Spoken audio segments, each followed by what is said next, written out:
Today we're going to be estimating with scientific notation, and the technique I'd like you to use to estimate is right there. Round everything to one non-zero digit, convert everything to scientific notation, do the multiplication and division, and then convert it, or round the answer to one non-zero digit. So if you end up with 2.3, go to 2. If you end up with 6.775, that's 7. Alright, so just round the abscissa at that point. The power of 10 will be fixed. If you take a look, example 1, estimate this product 16 times 5,280 times 5,280 times 5,280 times 12 times 12 times 12. 16 is approximately 20. When I say one non-zero digit, I just mean round to, so it's got a digit that isn't 0 followed by zeros. 5,280 is almost 5,000. There's 3 of them. 12 is almost 10. There's 3 of them. Alright? Once you converted everything, or rounded everything to one non-zero digit, now you can convert to scientific notation. So 20 is 2 times 10 to the first power. 5,000 is 5 times 10 to the third power. We got 3 of those.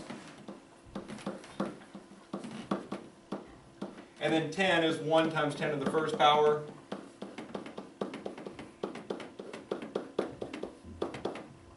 Like so. Alright, so everything's inside notation. That's what step 2 is. Step 3, you multiply and or divide. And when we're multiplying scientific notation numbers, the abscissas multiply. So 2 times 5 times 5 times 5 times 1 times 1 times 1. The times 1s don't matter, right? So 5 times 5 times 5 times 2, I would probably go, that's 10 and that's 25, multiply and you get 250, right? So 250 is our abscissa. Then our power of 10 is going to be 1 plus 3 plus 3 plus 3 plus 1 plus 1 plus 1. That makes 13 in my book. So 2.5 times 10 to the, or 250 times 10 to the 13th power. One thing I'm going to add this as an addendum to number 3. Get the answer in good scientific notation before you do step 4.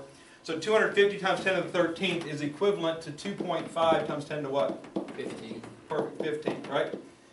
We're going to make this 2 smaller by moving it 2 spaces left, so we have to make that 2 bigger to account for that.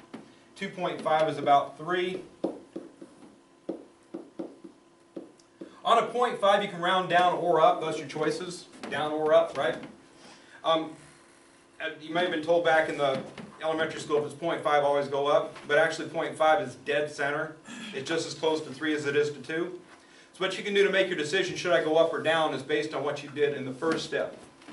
I went up, down, down, down, down, down, down. Everything's down except for 1, so chances are this is an underestimate, so we go up a little bit. If everything went up, I'd probably go down to 2. So depending on that, I'm not going to be that nitpicky. If you gave me either 2 or 3 there, I'd count it right because they're both officially right. I believe this was a problem you had, 16 cubic miles to cubic inches. Is that right? And your answer, I think, was probably like 4.03 times 10 to the 15th, if I remember right from memory, something like that. So, I mean, this is an estimate. It's not exactly right. It's not perfect. Again, we rounded 6 numbers down and 1 number up, so chances are you're going to be off by a little bit.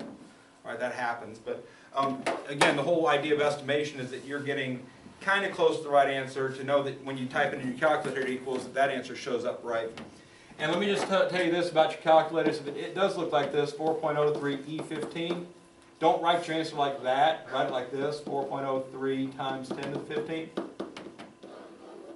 Okay, so just that's how calculators work. So if I typed in my calculator, 16 times 5,280 cubed times 12 cubed.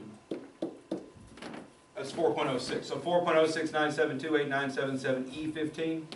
If you're typing in only whole numbers and you get a decimal answer, that's a scientific notation answer. Just know the power of 10 is over here off to the side, so kind of look for it. That's the TI-84, TI-83, some people are borrowing those. Other calculators actually write the scientific notation look. I mean, I don't know what calculators do. So it depends on what calculator you have, but know your calculator, know what scientific notation looks like on your calculator. You should be in good shape.